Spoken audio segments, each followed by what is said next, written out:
Well, welcome everyone. It is exactly 7 p.m. here in Syracuse, New York. I'm Olivia Stomsky, the director of the Newhouse Sports Media Center, and I'd like to welcome everyone to a very important conversation that I know that we've been looking forward to. We hope that you have been too.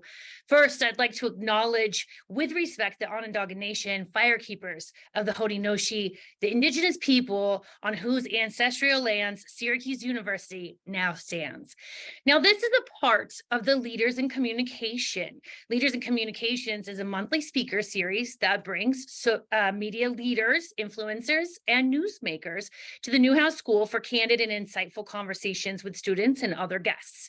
We want to welcome tonight, with special emphasis, the current trends and challenges we're going to be talking about as we start getting into our conversation. But a couple notes on this series. The series offers valuable networking and learning opportunities. We want to make sure that the guests in the audience tonight feel free to open up and ask questions along the way.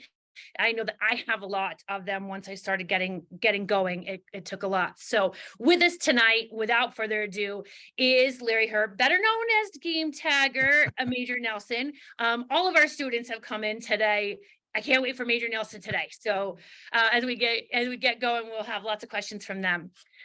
Major Nelson has been with Microsoft since 2001 and joined Xbox team in 2003, working on the engineering team, and he pioneered the use of direct consumer conversations and storytelling to evangelize Xbox to gamers.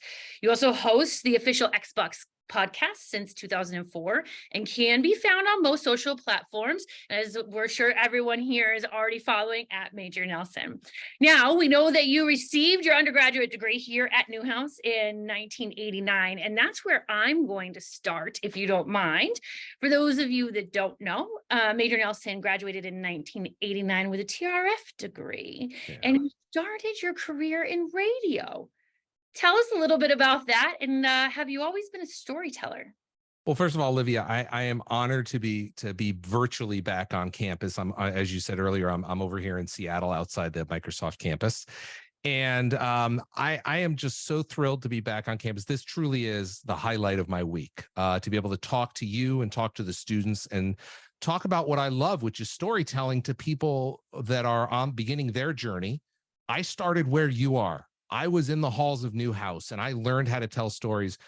And it is one of the single best decisions I ever made, was going to Syracuse University. And I learned so much.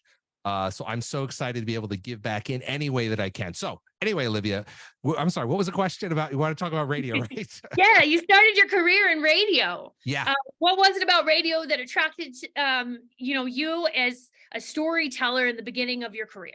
Well, what happened is when I was on campus, I did some work at WAER. I was over at WJPZ doing mornings over there, and I learned the power of the incredible media of radio. And I remember, Rick Wright, who we all know, Rick Wright, I learned so much from Rick. He's a legend in the industry. And I saw the power that radio could provide, because here's what you had. You had to be able to tell your story quickly, succinctly, and without images, using nothing but the words and the theater of the mind. So that really allowed me to understand how to tell those stories. And I went into radio quite accidentally and for a lot of different reasons. I was an intern before I graduated Syracuse in Hartford, Connecticut. And when I moved back where I'm from in Connecticut, I started working at the station more and more and worked my way up to be the promotions director of one of the hot radio stations in Hartford at that time. And eventually, at the end of a few years, ran about 4 or 5 different radio stations for the promotions and marketing. But I loved storytelling, and that's what you do in radio. And we'll talk about that later on. But a lot of what I learned in radio and engaging with the fans is exactly what I did to bring it forward to do it today for Xbox. It's incredible that you bring up Dr. Rick Wright, because he is still a legend here. In my office most days, we are lucky to still be listening to his stories. I know that his son is actually one of the attendees for tonight as well. Oh, fantastic. So I will make sure, if he's not on, if Dr. Wright's not on, I'll make sure that make sure you ask him to tell you the story about the FCC padlock when they got thrown. He's got a funny story about that. But anyway, I can't wait. So talking about padlocks, maybe that's a good transition for us. When you first started in radio, you've been known to say never feel like you're above any job Yeah. in any position. What were some of the things, duties that you had working in radio in the beginning? Well, radio is, this was before the merging of all the different stations, and there was just, there's Clear Channel and just a few others, but this is when there's independently owned. And when you're independently owned, it's like a general store. Everybody does everything. I went and got the promotional van washed. I climbed the tower to replace the lights, because that's one of the big infractions is you got to have your lights on your tower. The FCC or the FAA doesn't like that. I did that. I would go on sales calls. I would do voiceovers as best I could. But pretty much anything that required, because I wanted to learn everything I could about radio. I was so happy to be in the building, so happy to be able to walk into the studio and help create the product that we were working on. So I wanted to learn every aspect left to right of the business. And when you were doing that, a lot of things changed. This was a time where when we started, we didn't necessarily have internet, cell phones, and now all of this is starting to show up quite quickly Right. for us all. So I love the story, and I've heard you tell it a couple of times. In 1995, you had a big idea and a Yep. long cord. Yep. The rest of us have no idea how quickly this changed our lives. Yeah, it was 1995. You're absolutely right. It was actually 94. And Okay. it was about a year before Windows 95 launched. Microsoft was launching Windows 95. And in 1994, there was this thing called the Real Player and the Internet and Netscape Navigator. And I went to one of my engineer friends, who's now one of the head engineers at SiriusXM. And I said, hey, we're doing this event. Let's stream it. He's like, what does streaming mean? What does that mean? Nobody knew what that word was in 1994. And I said, well, we'll take this big computer down to the event and we'll start putting the audio. You can put this thing in the server and you can put the audio on. People can listen to it on their computers. Certainly, they didn't have mobile phones that could handle it at that time. So we started doing it. And it was really just an experiment to understand the technology. I mean, I'm a hardcore nerd. I built my studio here at home. I love doing nerdy projects.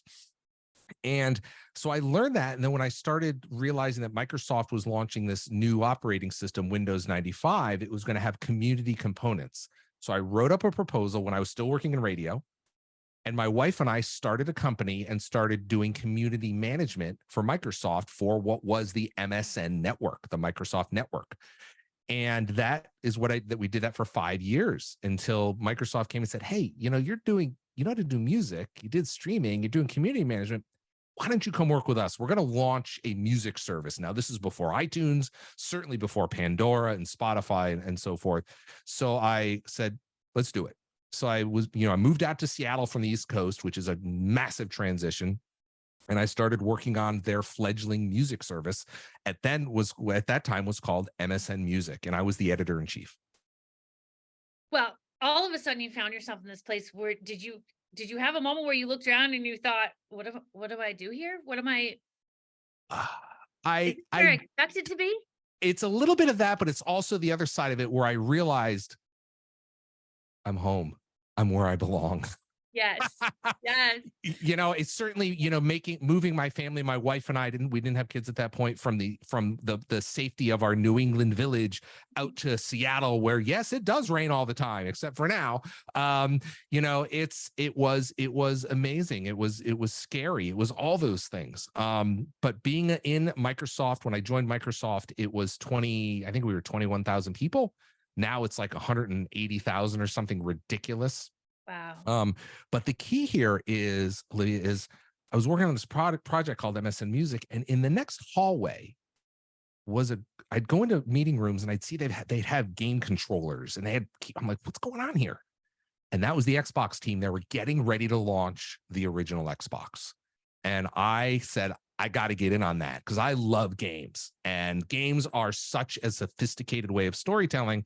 I said, I just rolled up my sleeves. So what can I do? And I had to go in. So that's how I kind of made the jump, because it happened to be, again, the right place at the right time. Right place at right time. And I want to stay on gaming a little bit. Yeah. As I'm sure you know, Syracuse University announced recently that we have created and have approved a major in esports. And as a part of that team of creating this curriculum, it's something that we are very proud of here at Newhouse. It's going to be shared with Newhouse and Falk. And in creating this curriculum, many of us grew up with games and wanted to bring different parts of that, experience with us. Also, Yeah. the love of gaming. And I Yeah. know that you were into video games far before they became even close to what we're looking at now. Yeah. What was your first introduction to video games, and what was it that you liked about them? What my first introduction, when my mom, I had two sisters growing up, my mom, my two sisters in Connecticut, and they bought us this Atari video console, which wasn't even the Atari version. It was the Sears Roebuck version. So it was like their version of, but it was the same thing. And I remember my sister and I used to play Pong, because it's all it was Pong going up and down. And I saw this and it was like, this is really cool. And then when I got to high school, we had a computer lab, and I was one of the only nerds that understood what it was. And I would beg the math teacher who was in charge of the lab. I said, please come in. I mean, what kind of lunatic am I? Please let me come into school early so that I can play computer games. And these were all just text-based games, Zork and The Witness and the so forth. So I got it. And again, this gets back, Olivia, to this was a text-based game. So you're just staring at words on the screen and you're creating the image here. Again, like radio. I'm just looking at words on a page or words on a screen that are slowly blinking. What do I do? Do I go north? Do I go east? Do I go west? Do I open the mailbox? So it was, the computer was waiting for me to make the next move. And that's where I was hooked. I was like, this is amazing. And then from that point, we went from text adventures when in the late, mid 80s to now, two dimensionals. Certainly Mario and the rest of those going left to right. And then, of course, in the late 90s, we made the jump to 3D. So now the storytelling became so much more sophisticated, and it was intoxicating. Well, and we have seen through such research that these storylines, the deeper the characters are developed, the more history that we know in the storytelling really has an effect on the success of a lot of these games. Yeah. How have you seen that? Oh, that's without a doubt. I mean, what I loved about it is, what I still love about it is, and I've got my console up here. I just was playing Star Wars Jedi Survivor, which comes out tomorrow. I've been able to play it a little bit early. And, here is the Star Wars universe coming to life in a video game. So now I can be a Jedi, right? Everybody wants to be a Jedi when you saw it up on screen, but now I can be it right here. What I love about video games is the storytelling, is the interactive nature, as opposed to a standard linear storytelling, which is books and movies and television, where, the person sits back and watches it on screen or watches it unfold here. And the producer, the director, the writer, they control the pacing and how things are going. But for us gamers, we control it. We control the direction the character goes, how long they spend in a room. Do they want to go that way? Do they want to go this way? They want to go up and down. Of course, there's so many decisions to be made depending upon the style of game. But now I control the narrative. I control the speed. I control what my character is doing in this universe that has been built for me. Isn't that incredible? I will tell you, I feel pretty cool. We have the same controller. I have the white one as well. And so, Oh, do you? Yeah, I love it. It makes me feel fancy. Well, you know what you don't have? You got to get yourself one of the Syracuse University controllers that I had custom made. So now we all need that. That's definitely what we're going to need. Adding that to my birthday list, all the students that are on, if you want, grades aren't in yet, order me that just in case. I'm kidding. That's pretty sweet. I love it. So obviously I am an Xbox owner, and so I want to thank you for all that you do. But I don't really know what you do. What do you do? That's a great question, Libby. Well, let me tell you.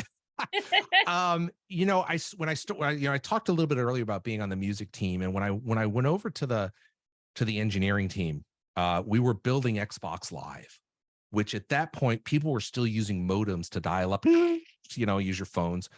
And the team was like, hey, we've got this new thing. We're going to try to convince people to play together online. And they wanted me to evangelize it. So I was like, okay. And really what I did is I just rolled up my sleeves and took everything I learned from doing promotions in radio and so forth, and just said, okay, let's go post in the forum. This is before Twitter, before Facebook, before YouTube. And I said, I started posting in forums and just having conversations. Gamers are incredibly passionate.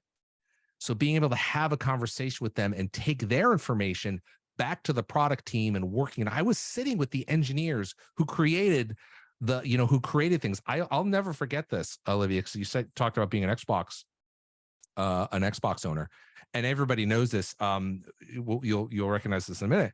I was sitting at a table with 3 engineers one day. We were out to lunch, and we came up with in 2004, and we came up with the idea of achievements. So now, for the first time, you're going to be rewarded. And I remember working on. I think I have it here. Yeah, there it is. So that sound, I was able to work on. That sound is like, everybody knows what that is. And so being able to work on that project and create something that has lasting impact in the games industry in terms of what it did for gamers. And now there's gamification of everything.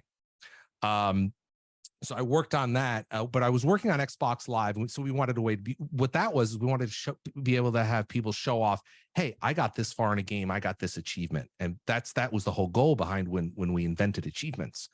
So when I was working on Xbox Live, it was about getting people excited about Xbox Live. Now, of course, you're on Xbox Live, and now it's like dial tone. Everybody assumes, why wouldn't you play online? Why can't we play together? But here's how amazing it is. And I'm sorry, Olivia, I'm going to flex a little bit. You should.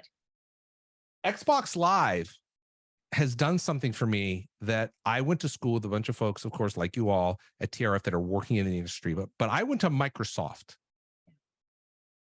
and I got an Emmy.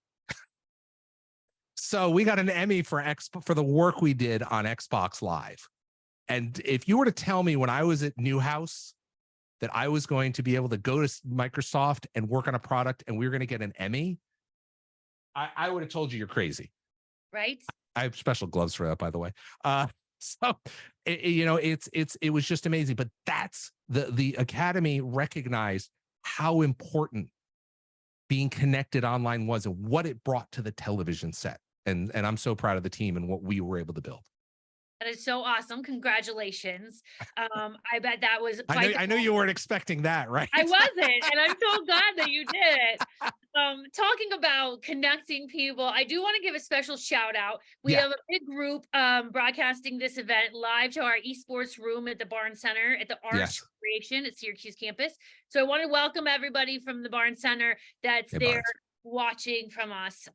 So we're excited to have you there. So I have to by the way, I have to tell you something. I'm so excited about this esports thing because another thing, and I don't talk about this too frequently, so you probably wouldn't have discovered this in your research, Olivia, but I was one of the first people to do what was called shoutcasting back in the day. And this is 2006 or 7 when like Call of Duty was coming out in Halo. They went to our team and said, hey, we're going to do this competition. Does anybody know how? And I was like, well, I spent so much time down at Newhouse and Studio A and B, so I'm like, yeah, I'll do it. So just like a lot of you out there, you're natural. There was no one at Microsoft that was comfortable getting in front of a camera, taking a microphone, and running and driving the conversation. So I remember flying to Cologne to cover the Call of Duty, some Call of Duty events, and so I'm just so thrilled that it is now an official part of the curriculum. It is, and we created 11 new courses here at Newhouse for this major, one of which is a shoutcasting course. So if you get into teaching and come on back to Syracuse, I would love to. Love to. I'm making an official offer right now. You. I'll let the dean know that we've already on the air. Yes, of course. I do want to talk a little bit about what you learned as a TRF student. You have started the podcast, and I've listened and watched to so many of the episodes. I obviously am big into the traditional sports games, and so your last episode talked about MLB The Show, and I had to hear about that. What were you going to tell me? And so that was fun. But what are some of the skills that you pull from that as far as creating that great conversation, developing those shows from start to finish? It's a lot of it just getting comfortable in front of the camera, which seems so obvious today because my UPS delivery guy is comfortable in front of my camera in my doorbell. Yeah. But when I was at Newhouse, we didn't have these. Everybody didn't have a camera in their pocket. We had to go downstairs and check out the big, the gear but so it's about getting comfortable on the air, getting comfortable in the conversation, and understanding where you wanted to take the conversation and listening. Some of the greatest interviewers I've had the chance to listen to, and some of the great people I've been able to interview, taught me this, that it's about listening and building off and having that conversation. More times than not, I've walked into when I'm being interviewed, and this is not what you're doing, but someone comes and say, "So tell us what you do. And how long have you been doing it?" We've all seen those types of people. They're just terrified in front of the camera, and this is their, this piece of paper with their 12 questions is what they're working on. And I kind of, what I've done is I actually take the paper away from them. I'm like, "All right, let's talk about it," and just because I want to put them at ease. And I flipped the script on them, and I said, "I want to put you at ease, and let's I want to have a conversation, because that's what's most important, is a natural conversation." Well, and I think people are listening to a friend and Yeah. then actually absorbing what you're saying, and they want to enjoy, not be talked at. And so we have that quite often with your shows as well. Yeah, in fact, we talked about that. That's one of the reasons I started doing started doing the podcast. Yeah. I was like, it was 2004 or 5. Podcasts were just starting, and I was like, podcast? That's just radio. What's going on here? That's all it is. Why are we going to make a fancy name? So that's how that started. I love it. I do have to ask that one of the reasons I know you have the podcast is to interact more with the fans, interact Yeah. more with the consumers. Has there ever been a piece of information that you got, or an interaction with a fan or a consumer, that you went, "This is why we do this, everyone, because we have this"? Yeah, there's quite a few of them. I mean, anytime that a few years ago, we bought a company called Bethesda. Microsoft bought a company, Bethesda. Bethesda makes Fallout. They make the Doom series. They've got Redfall coming out next week to Game Pass. I got to pimp it.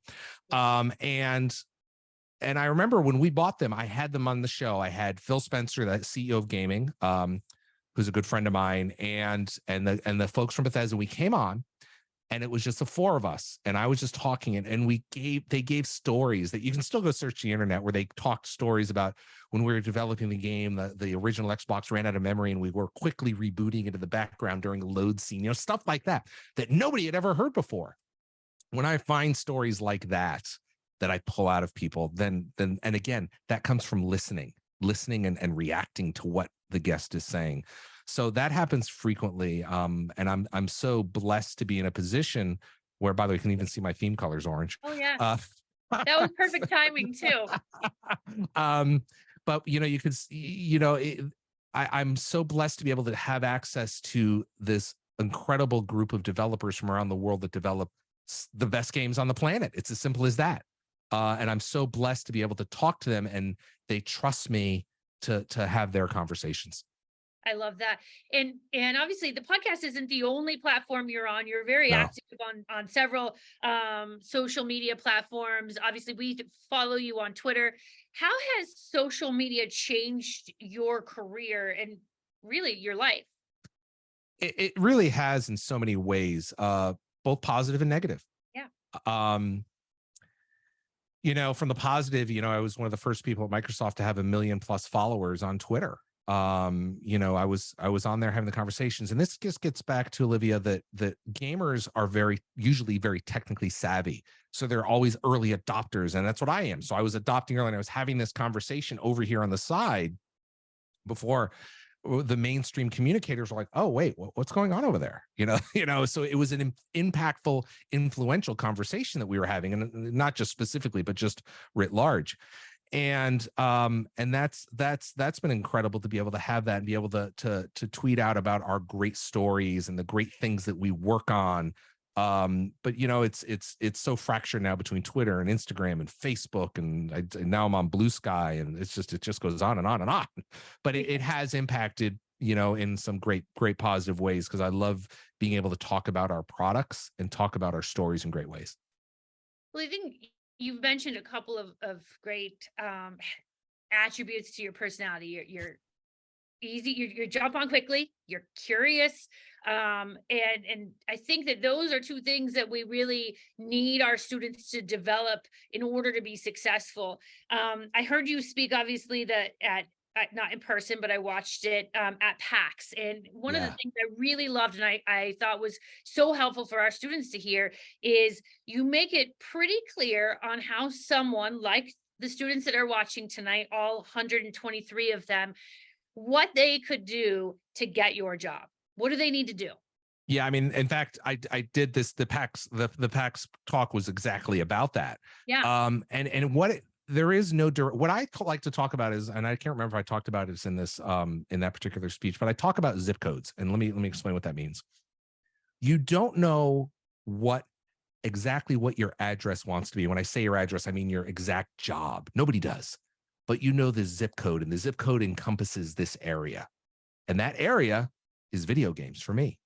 I knew I wanted to be in video games, and I'm sure many of you want to be in video games. So you need to join companies and start working your way up through different ways. And there is no direct path for you. Like if I were to try to start doing what I'm doing today, I really don't think I would be able to do it, because it's such a different fractured, you know, ecosystem right now in terms of social and so on and so forth. But you know, I started out in games, and again, like I did in radio, by saying yes, by again being curious. What does that mean? I remember sitting in a developer's office. I don't know how to develop. I kind of can code. I'm a hack. But saying, what is this? Can we move this button over here on like the user interface? I'm like, you know, this is the user interface that goes out to millions of people. And how about we do this? And how about we do that? And I wanted to understand how that part of it works. So it's I wish I could say, hey, do X, Y, and Z. But the reality is that single thing you need to do is say yes. That's the single thing you need to do. Well, I'm hoping that some of the students that are on and alums, any guests that would like to ask a question, please use the raise your hand function. I will be able to see that on my side, and then we can get your question over as quickly as possible. That did not take long, and I'm really proud of the first student or person that raised their hand. I have a couple more, but I'm going to have Ryan have a chance to ask a question. Ryan? All right.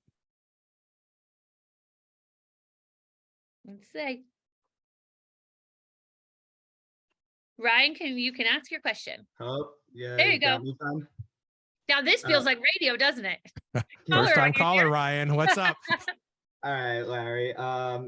As I've been just interested in video games for my whole life, I also know there's another side to consoles. Like, what's your opinion on the modding community? Yeah, modding.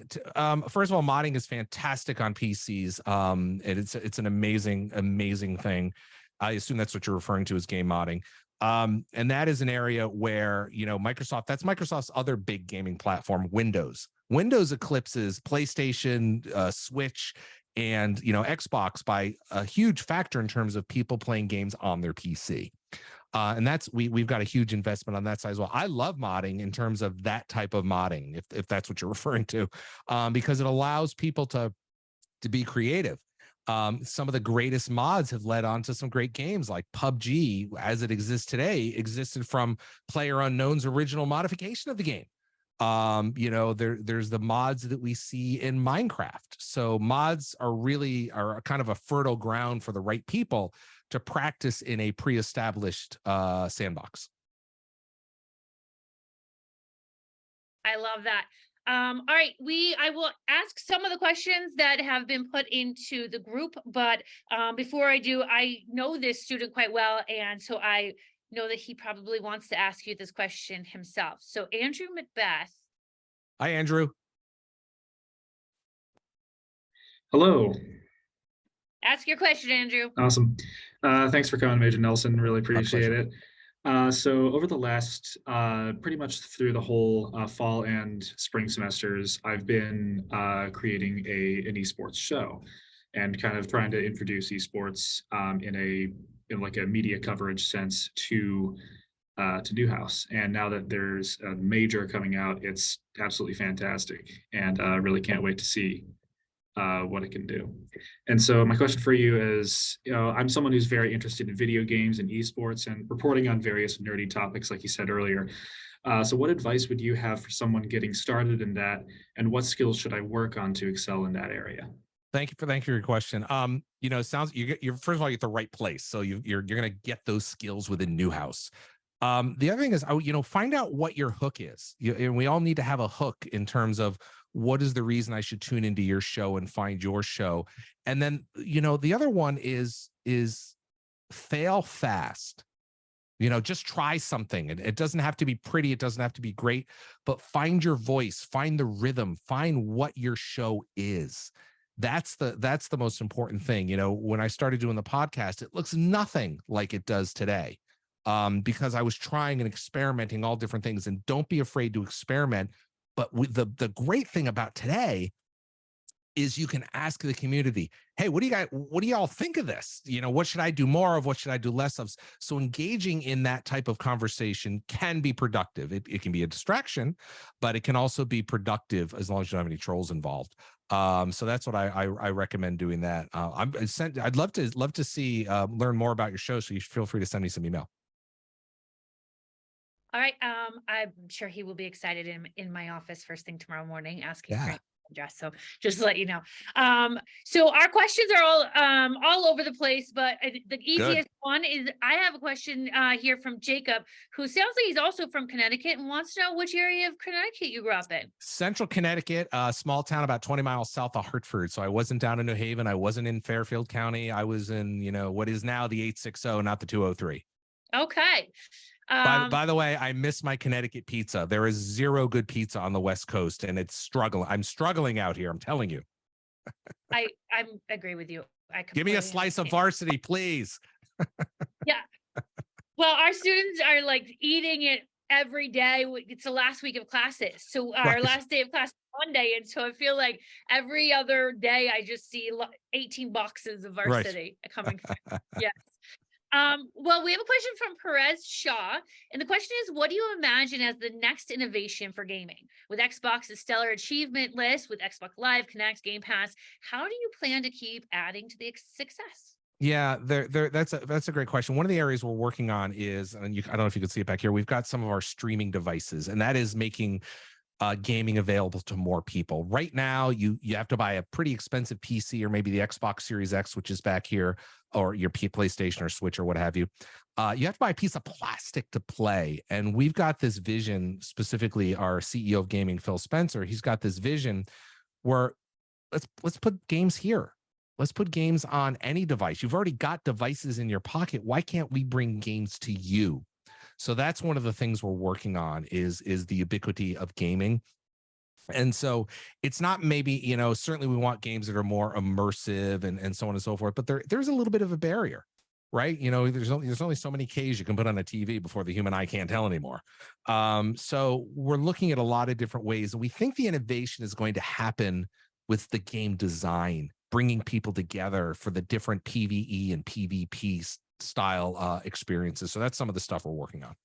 That is exciting. All right, we've got a couple more questions. I feel like Good. I read one, there's more here. And then we've got a couple that I will have the students ask themselves, but we have an alum on. Julie is a JPZ alum as well. So she wants to give the thumbs up on that. Is loving the conversation. She's now in PR, but wondering your thoughts on how storytelling for gaming gets repurposed for PR and promotional purposes. Well, I can tell you, I'm sorry. I mean, I can tell you right now, I actually work in the communications team at Microsoft. A lot of people don't really, because I've been with the business so long, I kind of work horizontally and I don't really care about org charts, but at places like Microsoft, you do. So I work on the comms team and I work on the exact same team in the same office that works on gaming, that works on, obviously Minecraft is part of game. It's a whole other big thing that we have, Minecraft. But I mean, these are the same team that is working on the Bing AI stuff that's happening right now. I was just in a meeting this morning about that. I was working on AI, by the way, is another thing that we should talk about. It's another big innovation in gaming. I work with the team that works on Windows and Surface. So all of our consumer stuff at Microsoft, I work on that team. And I'm getting to your question. And those teams always look at us. How are you telling your story? What is the story you're telling? One of my favorite stories, I remember about 2 or 3 years ago, I was in a meeting and we were learning about a brand new game coming out. The game is out now. It's called Pentiment. And if you haven't played Pentiment, it is about a medieval monk in Germany. And, I remember sitting in the meeting and I was listening to the description. I'm like, wait, what? Oh yeah. And it's text-based. Wait, what? I was like, it's just like, what is going on here? Well, the game, it was reviewed and did remarkably well. And we were able to get stories, for instance, about what is the font we used? What is the type style? Just really not game itself. There were a lot of stories about the game, but looking outside the game. We just published a story today. You can go search on about Forza, the upcoming Forza, about how we're working. Now, this is amazing. Microsoft has this huge push around enabling gaming for anybody, and that includes like disabled gamers. So Forza is our racing, our car racing franchises, Forza Horizon, Forza. And the team is working with some gamers that are blind to put audio cues in there to help them drive. Now, wait a minute. You're blind. You can't drive. You can in a video game. And that's the beauty of it. So we're always looking for stories like that can really illuminate other types of stories that are interesting that you wouldn't find out. The kind of something you tune into NPR and go, wow, really? I didn't know that. And I love that stuff. And I'm glad that you got that because we had another question from a student, Angelina, asking, what is really exciting to you right now? We all get excited about the next best thing or what's happening. But what's something over the last few weeks or months when it comes to esports that really excites you? There's part of my brain here that you cannot see that is encrypted with what our 6 month, 12 months, 24, 36 and beyond plans are. So I know where we're going. That's why I've been at this company so long. It's because I know what we've got planned. And what excites me is as gaming becomes more and more accessible. I talked about that earlier. And when I say accessible, I mean people that don't have to buy plastic to play, people that can't see can play, people that have disabilities can play. So that's what I mean by accessible is all those things. So that excites me. Because the more people we get playing, then the more it becomes normalized and part of the conversation. And then your jobs as broadcasters, as esports folks become much easier. And that's what I'm really excited about is some of the things we're working on and where we're headed. And just every week, it just becomes more and more normal. And I love that. Yeah, I think that's awesome. I'm scrolling through so many questions and I'm going to give my voice a little break and bring up Tyler. Hi, Tyler. Hi, Tyler. Hi, Olivia. Thank you for the opportunity. And Major Nelson, thank you for your time and giving back to the university. Mhm. I would appreciate hearing your perspective on generative AI and how it will play a role in storytelling in the next few years. We see a lot of buzz around ChatGPT, Yep. Implications of that and other forms of consumer electronics and tech. So I would appreciate your thoughts on that future for storytelling. Yeah, and I first of all, thank you for the question, and certainly AI is going to be huge. And what I'm talking about here is I'm not confirming or denying anything. I'm just telling you what I, as a gamer, think of it, and how we, we think that AI is going to contribute in so many ways at every level of what we call the software stack. Whether it's writing code, we have Copilot on GitHub that helps people ship even quicker, ship their better code quicker, and hopefully. But also in the games itself, where we can use it to help NPCs, non-player characters, to interact. You're going to have more meaningful conversations where my experience may be vastly different from yours, Andrew, when we're playing a game in the future, where we went up to someone and tried to negotiate to buy something, and yours maybe was wildly different. So allowing that type of flexibility, the worlds are going to come alive. They're going to feel alive. You think about everything you see today in video games and how you're like, oh, I play Red Dead and Red Dead feels alive. And it does. It's an amazing game. But imagine if it was even more alive and it was providing more random types of experiences through artificial intelligence. There's so many parts of my questions that are like, tell us what is happening next. I wish I could. I wish I could. I'm trying to avoid those parts. Our next question is from a really, really talented senior graduating from TRF this year, Brett Rude. And Brett wants to know, he says, we're seeing a large conversation around decentralization and putting the power of creation and storytelling into the user's hands. Yep. Fortnite just put out Creative 2.0, allowing players to create games using Unreal Engine. Are there any projects in Microsoft focused on decentralization? Well, we certainly, first of all, Fortnite and the team over there, Tim and the team over there at Epic, have done great work. We've got one already with Minecraft. Minecraft is one of the largest sandboxes out there that is used every day. We have a completely separate product of Minecraft called Minecraft.edu, which many of you may or may not be aware of, where it's a special fork of Minecraft designed for schools, where schools and whole classes can go in and start building things together. We firmly believe that putting the power into users is one of the ways you can scale quickly. We've seen it in Halo Infinite, which had Forge mode from, I think I worked on that in 2006 or 7. So Forge mode was one of the originals. So anytime you can take those creative tools and push them back into the community and then soak up the community, what the community has done, and expose it, that's amazing. So we're seeing it in Minecraft. We see it in Forza, where you can share tracks and share your what you've done to your vehicles. So things like that, we're going to continue to see that. I love when I see games take tools and put it back. Now, it takes a very specific type of person to be able to build a sustainable Minecraft world. And there's other, for every 100,000 people, there's going to be 1 or 2 people that are really understand, just like any art, you're going to have artists and some people that just kind of dabble in it. I love that. Perez Shaw has another question. See if Perez can ask their Hello. own question. Hi, Perez. Hey, can you hear me? Sure can.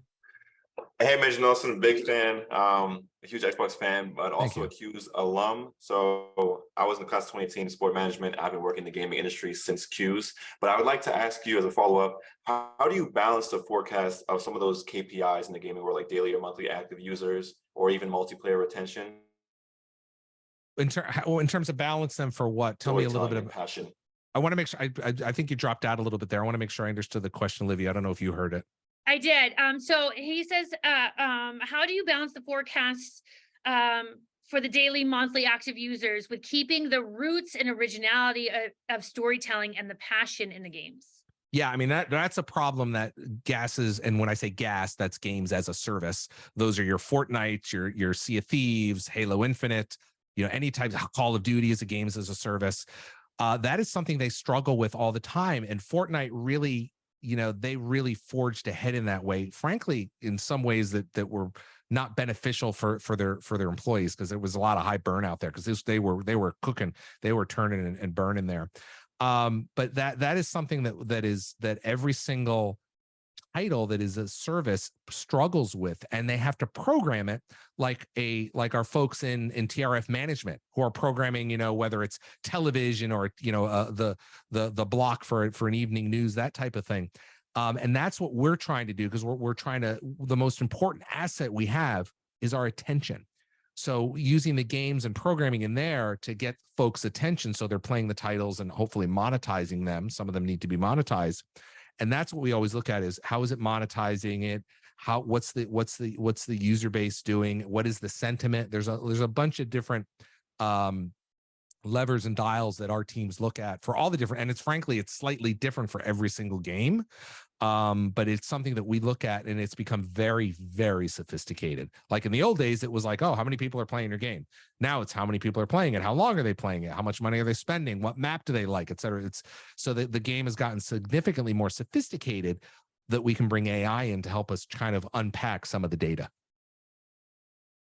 Tyler, you have had your hand up for a while, so let's Put it down, Tyler, and ask your question. ask your question. Sure thing, sir. So with the recent collapse of E3, we're seeing a lot of companies move away from the large physical press conferences that have been commonplace since about, well, gaming's beginning, and turning to online-only conferences. Do you see this as the metaphorical death of the physical press conference, or do you think that companies will still kind of hold on to that residual ember somehow?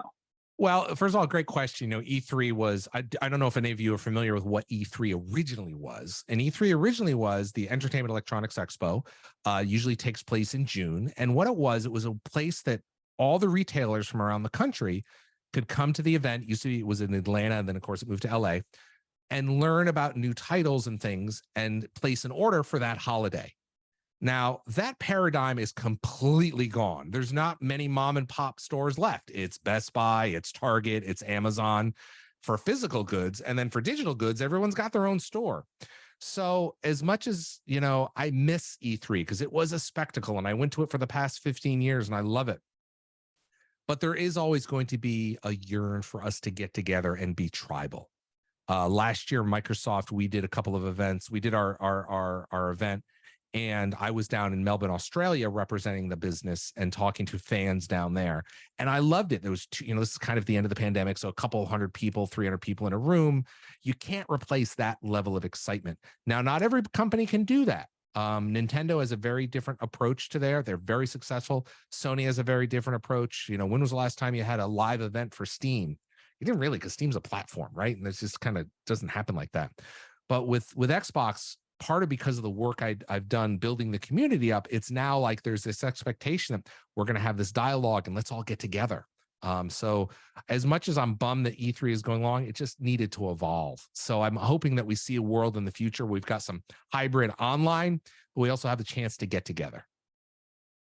I want to stay with the idea of people actually interacting. And then as an educator, it's one of the things that we talk about a lot in our esports and media course is the idea of esports and gaming can very much separate people. A lot of times you see the stereotype of the kid alone in the basement with the Mountain Dew, and which we know is not true. I tend to look at gaming and esports and primarily because of the decisions you have made in your career, connecting people. I have nieces and nephews whose best friends are in different countries, and they talk to them every day. How have you seen that connection through gaming be positive in the lives of so many people? Well, I mean, we have to look no further than what happened over the past 2 years with the pandemic. I mean, we were all in our houses. We couldn't move. We had to wear masks and so on and so forth. We were able to connect people from around the world on an evening, on every day, every evening. I mean, I see the numbers. I see the graphs go up and down as the earth turns. And that, to me, I'm proud that we have done it. We've made it easy for people to connect, and the yearn of being connected and having that shared experience. Whether we're working on a boss in Destiny 2 or something in Halo or Fortnite or whatever the game is, but we're having that experience. I've got a group of friends I play with, every evening. Some are from Seattle, some are from Connecticut, some are from Florida, and I love the fact that we can all get together. And it actually brings a tear to my eye a little bit, Olivia, because it still blows my mind today that I can pick up this controller, I can put on a headset, and I'm talking to a friend of mine that I grew up with and went to high school with, and he's 2,800 miles away, and it's instant. And we're working together at a shared goal or objective in this world. And I just love the fact that we're able to also learn. And I was paying attention to different parts of podcasts this afternoon, of your podcast this afternoon. And one of the things that really struck me when they were talking about MLB, the show, was the idea of it's very difficult, or maybe not, to actually teach our consumers while we're there. And so one of the big objectives in MLB, the show, is to teach the consumers about the Negro League. How important do you think the learning aspect of game is as we are moving forward? So you're making reference to MLB The Show has a whole section in it where the people that the Sony Studios teaches folks about the Negro League, and it's very well done. Yes. And it's a story that needs to be told. And I'll tell you this, Olivia, you know, when the first Assassin's Creed came out, I was working a little bit on the promotion of that game with Jade Raymond, who created that. And I remember she was explaining the game to me, and it was about, Assassin's Creed, and you're going to go back in time, and you're a Templar and all this. And that was one of the first times maybe we started learning about history, and that it was being taught through a video game. And I love the fact that every year or two, there's a new game. It's random, whatever it is. Like I talked about the one about, a Germanic monk in the mid-century, in the Middle Ages. But there's always something that someone will gravitate towards to. The game is the on-ramp. And what I use as an example, and this is a true story. My younger sister is a librarian in high school in Rhode Island. And I talk with her frequently. I talk with her like every other day, and we're talking, and I'll tell her about the games coming out. And she tells me they're coming in, hey, what's this game about pirates? Or what's this game about this Germanic monk? And she'll do displays around the games, because the games are pushing the children into the library to find out more. To me, that is amazing. You are unlocking the creativity and the interest and the desire to learn more by putting someone in this world. That's incredible. I love it.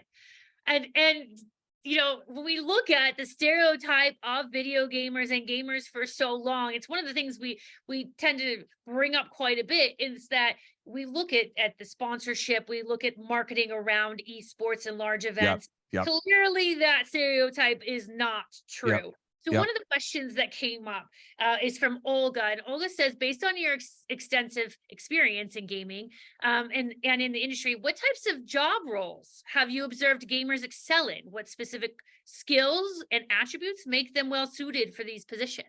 Well, gamers can do all sorts of things. I work with, first of all, when you're in a video game, you're solving puzzles continuously. Looking up, looking down, looking left, looking right. How do I do this? What do I do this? So whatever the puzzle is to advance the story and advance your character, you're doing that. So and you're doing it in the safety of this environment, where I learned early on, okay, so when I was playing the text games, I'll go north. I don't care. And whatever, you start poking, and that's what you do in the video games. What I see with with people who are gamers, they think about things in a 360-degree view. What about this? What about that? What about this? And I love the fact that a lot of it, I think, started here. Certainly some people are naturally curious, but this has given them license to be creative and think about things different ways and experiment. When we get a new game, especially now that we're teaching this, we hear a new game. Professor Chris Hansen, who I teach with quite a few gaming courses, he either tries it or I try it. So we have an idea of what it is. You got to test different games and see what it is that you like and stuff. And I'm sure that you do that often. But what's your go-to game? What's your favorite? Oh, well, it depends what I want to do. Like, Okay. We've got quick resume on the console, so I can quickly, I can jump back into Jedi right now within 5 seconds. Love It's that. great. If I want to do multiplayer, it depends what the crew I'm doing. Are we going to play Halo tonight? Do we want to go into Sea of Thieves? What do we want to do? How much time do we have? There's Right. a lot of variables that go into what my gaming decisions are. Can I quickly pick up the controller and play 10 minutes of a Jedi game and feel good? By the way, one of the games I need you to check out is Dredge. Right.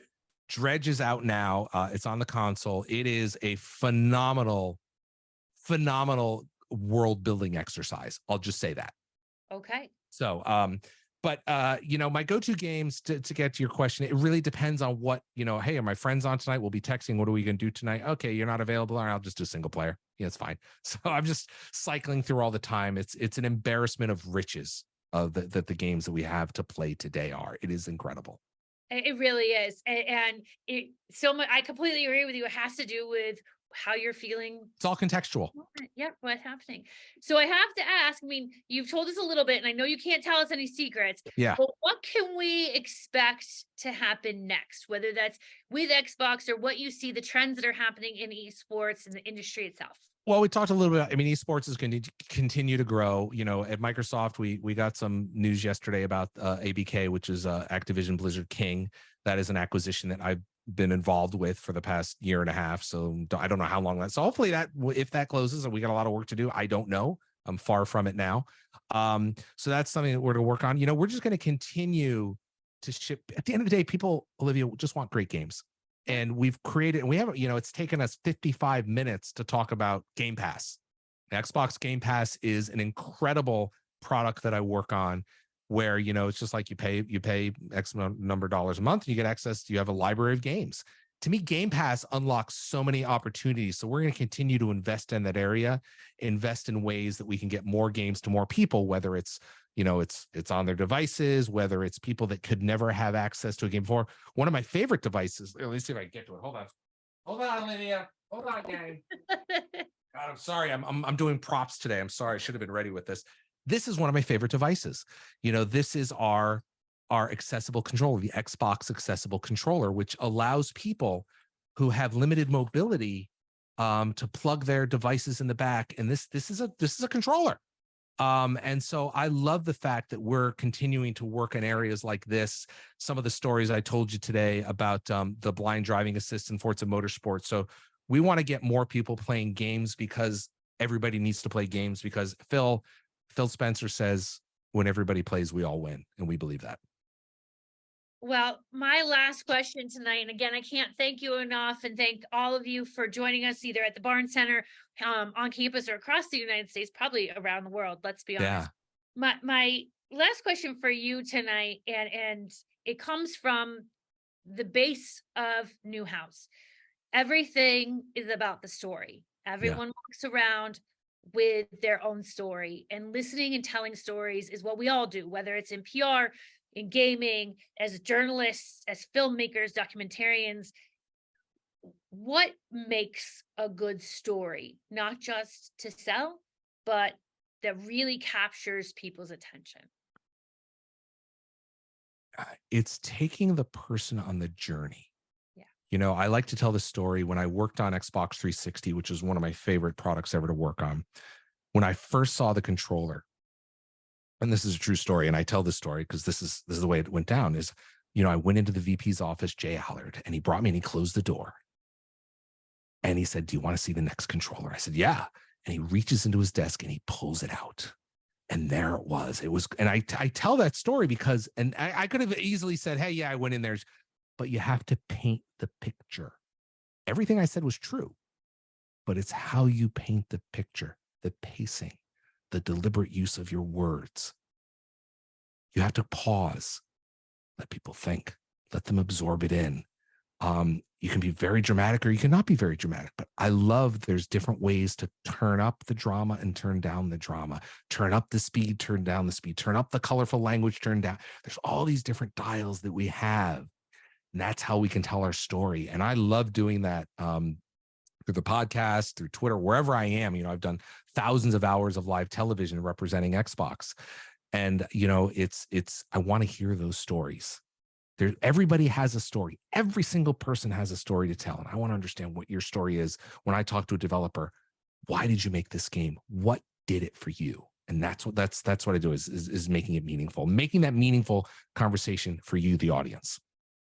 Well, it has been a meaningful night to us, and I'm so excited to have had the opportunity and honor to host the event with you tonight. And I know that there are a lot of students that will be in my office tomorrow morning talking about how great tonight was. So thank you so much for all that you do, not only in gaming and Xbox, but for Syracuse University and Newhouse. And I need that controller. Well, Olivia, first of all, I want to thank you, and I want to thank everybody that attended tonight or is watching this VOD online for their time. Time is the only thing you can't get more of in this world, and you have given me some of yours. So that is very precious to me. I want to say thank you to everybody at Syracuse University for everything they did for me when I was there, that they're doing for you. I owe so much to that school that I'm reminded of every single day in the business world, in the games industry. I want to thank you for your attention. It is an absolute pleasure to join you, and I would love to come back either virtual or live on campus anytime. And again, Olivia, when they're in your office tomorrow morning with their questions, send them my way. I will do that. And it is recorded that you said that you will come to campus, so I will be calling you as well. So it won't Just not in February. Yeah, I understand. That would just be not nice, but it's beautiful now. So wait till the tulips are out and you'll be just fine. It's beautiful. Well, thank you so much. I can't wait for to do this in person, to do it again. And I hope everyone has a wonderful night. Thank you guys so much.